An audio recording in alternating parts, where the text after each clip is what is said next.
ni kenshi wumvishe ko internet ari inzira abantu benshi bari gukoresha kugira ngo babone amafaranga, bityo ababimenye mbere bahise bafungura ama YouTube channel bakora n'igishoboka cyose kugira ngo atangire kubahemba amafaranga menshi. Niyo mpamvu nk'isi y'ubumenyi twiyemeje kubakorera YouTube channel 10 za mbere z'abanyarwanda ziri kwinjiza gatubutse. Mbahaye ikaze, njye nitwa Jonathan, gusa banza umenye niba warakoze subscribe kuri YouTube channel kugira ngo tujye tubana mu biganiro bindi nk'ibi. YouTube ni ishakiro rya kabiri nyuma ya Google, nubwo byose biri mu kigo kimwe.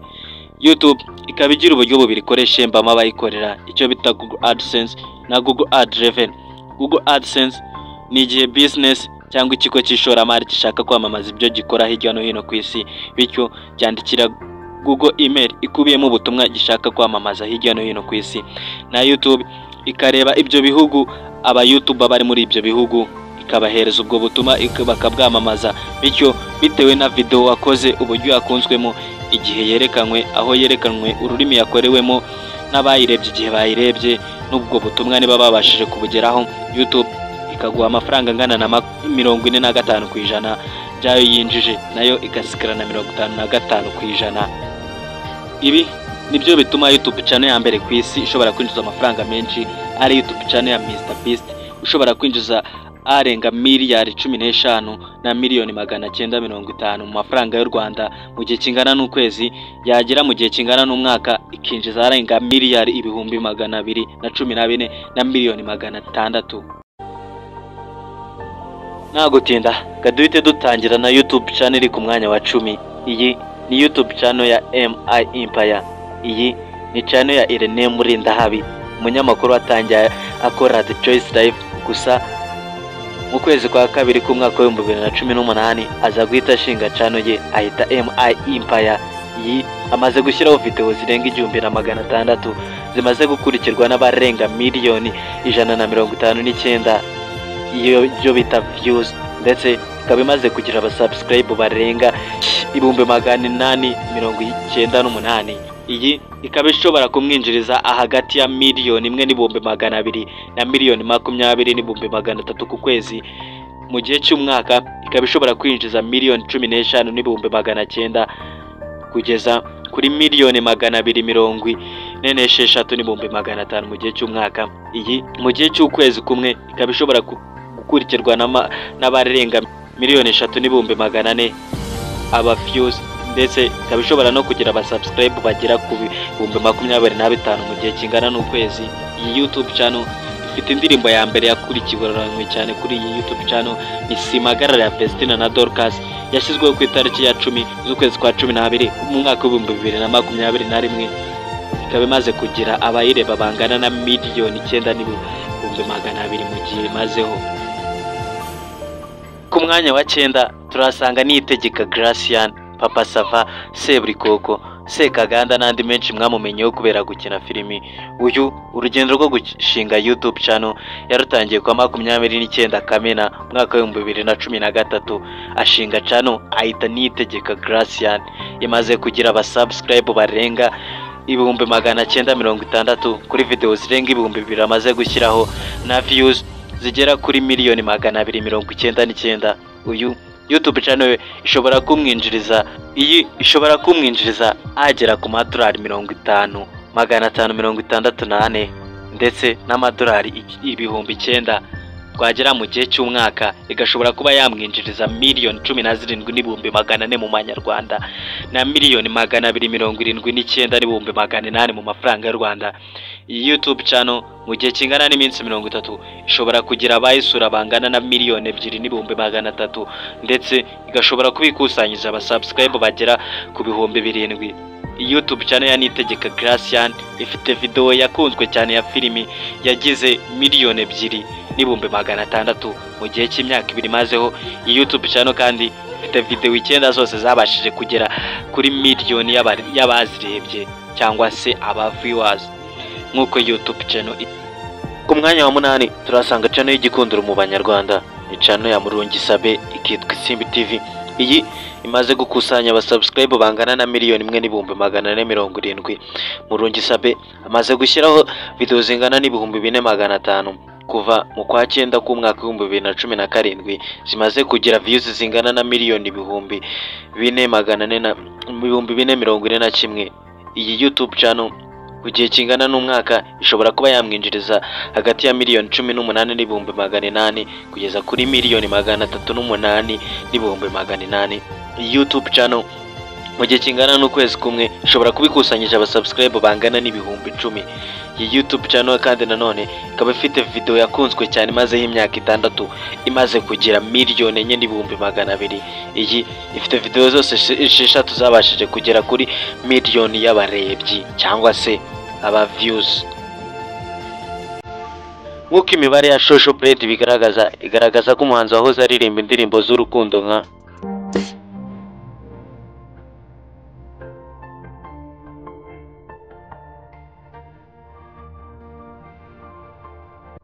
ubu akaba asigaye ari kuririmba indirimbo nka Ushaho kunyikisha niko nanjye ngenda nkubaye, ari uri ku mwanya wa 7 mu bahembwa neza na YouTube kuko amaze kugira abasubscribe bangana na miliyoni 1 n'ibihumbi 650. Uyu amaze gushyiraho video zingana na 65 zimaze kugira abazirebye bangana na miliyoni 342 kuva mu kwa 5 ku itariki 17 z'umwaka wa 2013. Uyu Meddy afite indirimbo yakunzwe cyane hano mu Rwanda, ku isi yose ndetse no muri East Africa kuko yaciye kuko kuba indirimbo ya mbere ikunzwe cyane yakozwe n'umuhanzi umwe hano muri East Africa, aho imaze kugira miliyoni 123. Afite indirimbo nyinshi zikunzwe ziri kuri YouTube channel nka Dusma, Queen of Sheba, My Vo, Lose Control, ndetse uyu yabashije gukora video 23 zose zigera ku bayizirebye barenga miliyoni. Uyu ashobora kwinjirizwa na YouTube hagati ya miliyoni 2 n'ibihumbi 400 kugeza kuri miliyoni 40 n'ibihumbi 600 mu gihe kingana n'ukwezi, naho byagera mu gihe kingana n'umwaka akaba ashobora kuba yafata miliyoni 20 n'ibihumbi 300 kugera kuri miliyoni 317 n'ibihumbi. reka dukore bibyiza mu mbaraga twahawe. Ku mwanya wa 6 tuhasanga kuri ari ikimenya bose ya Ambassador Christophe Choir yo mu itorero rya Adventist y'umunsi wa 7 ku itariki ya 18 z'ukwezi kwa 8 2014 nibwo yafunguye YouTube channel. Iyi imaze kugira abasubscribe barenga miliyoni 1 n'ibihumbi 700. Imaze gushyiraho video zirenga ibihumbi zirenga 272 zirimo indirimbo nka Iba irihe, Hejuru mu kirere, Reka dukore, Imirindi y'Uwiteka n'izindi nyinshi mwakunze. Iyi ishobora kuba yabinjiriza mu gihe kingana n'ukwezi hagati ya miliyoni 2 n'ibihumbi 400 na miliyoni 39 n'ibihumbi 100. Byagera mu gihe kingana n'umwaka igashobora kuba yabinjiriza hagati ya miliyoni 23 n'ibihumbi 200 kugeza kuri miliyoni 374 n'ibihumbi 100 mu gihe cy'umwaka. Iyi mu gihe kingana n'iminsi 30 ishobora kubikurikiranwe n'aba views bari 6 n'ibihumbi 800. Nanone abasubscribe bangana n'ibihumbi 20 bakaba bagiyeho. Iyi ifite video zakunzwe cyane nka Nimekupata yagize miliyoni 47, ndetse ikaba ifite video zirenga 69 zose zabashije kugera abarebye barenga miliyoni kuri YouTube.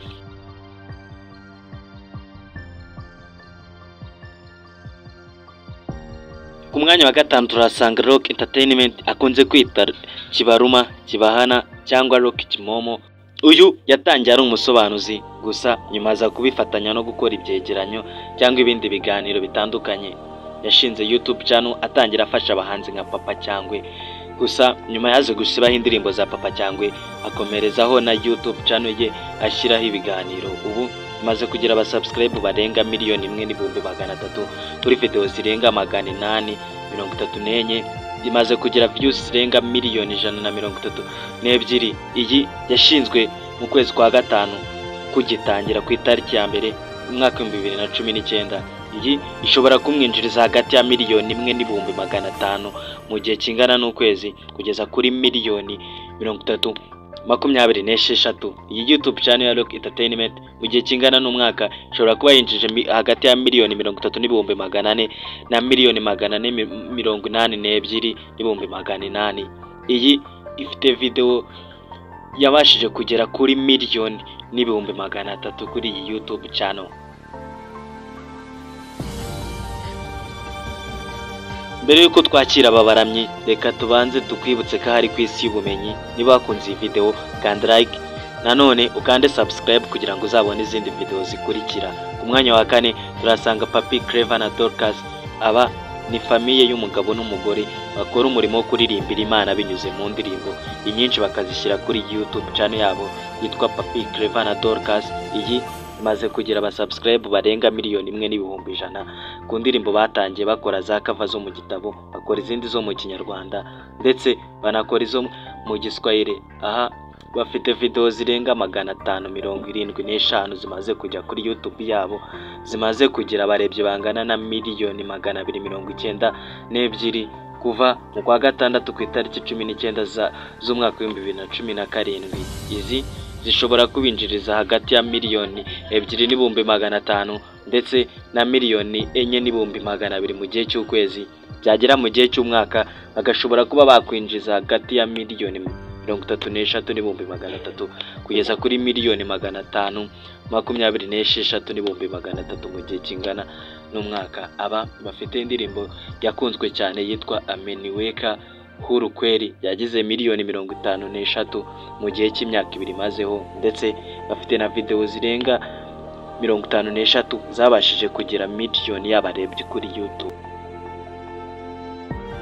Ku mwanya wa 3 turahasanga YouTube y'igitangazamakuru gikomeye mu Rwanda, Rwanda Broadcasting Agency RBA. Iyi ifite YouTube channel yitwa Rwanda TV. Iyi YouTube channel ifite akego ko kujyaho video nyinshi kuri YouTube nyinshi z'abanyarwanda, kuko ifite video zingana n'ibihumbi 31. Iyi YouTube channel nanone ifite abasubscribe bangana na miliyoni 1,270,000. Iyi YouTube channel imaze kugira abarebye izi video zabo zose bangana na miliyoni 239. Iyi YouTube channel yashinzwe mu kwa 11 ku itariki ya 25 mu mwaka wa 2013. Iyi YouTube channel ishobora kuba yakwinjiza hagati ya miliyoni 1,800 ndetse kugera kuri miliyoni 29 mu gihe cy'ukwezi. Mu gihe cy'umwaka ikaba ishobora kuba yakwinjiza hagati ya miliyoni 33,300 kugeza kuri miliyoni 545,200 mu gihe kingana n'umwaka. YouTube channel ya RBA ifite video yakunzwe cyane yarebwe imaze imyaka 2, ikaba yaragize miliyoni 2,700,000. Iyi YouTube channel nanone mu gihe kingana n'ukwezi ishobora kuba ibonye aba views bangana na miliyoni 5,100,000, nanone ikaba ikusanyije aba subscribe bangana n'ibihumbi 10. Ku mwanya wa 2 turahasanga umuhanzi ukunzwe mu ndirimbo zo kuramya no guhimbaza Imana ku isi no muri East Africa, byagera muri Kenya no mu Rwanda bikaba karusho. Uyu yatangiye gukundirwa ku ndirimbo y'Igiswahili nka Nina Siri na Yesu, yagize miliyoni 84 ku rukuta rwa YouTube, n'izindi zo mu Giswahili nka Nitamini yagize miliyoni 51, Sikiliza miliyoni 24, Marengo yagize miliyoni 23. Uyu Israel Mbonyi YouTube yayishinze mu kwa 2 ku itariki 16 mu mwaka wa 2012. Amaze gushyira video 59.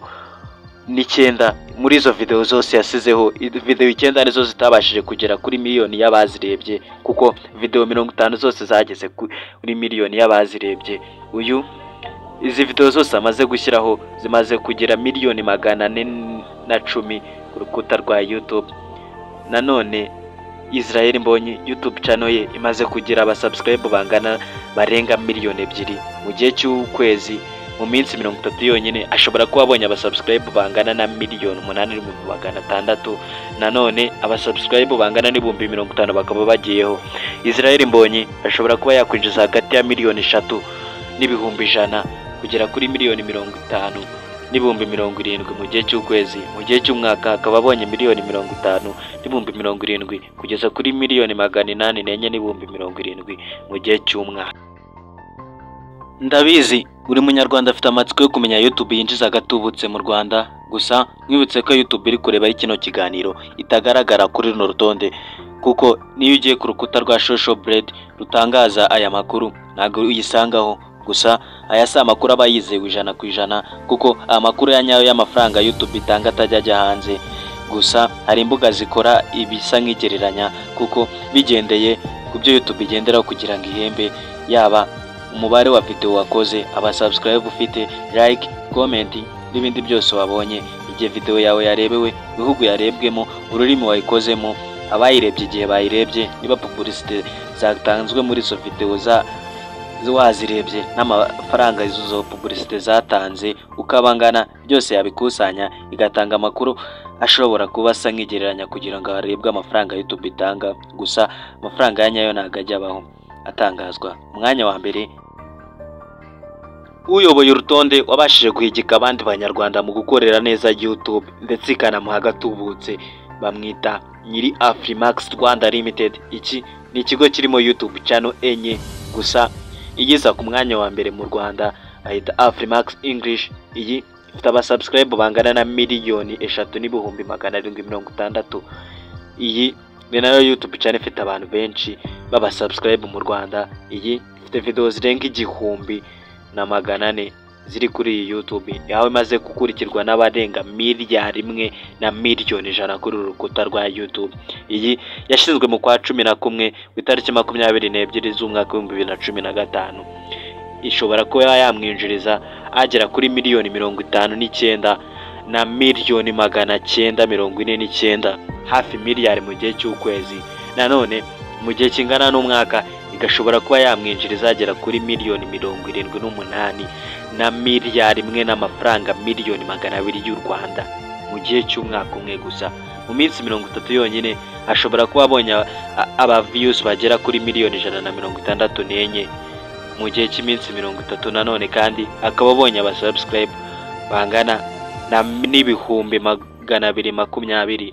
Iyi YouTube channel ifite video iriho yakunzwe cyane yagize 1,38,000.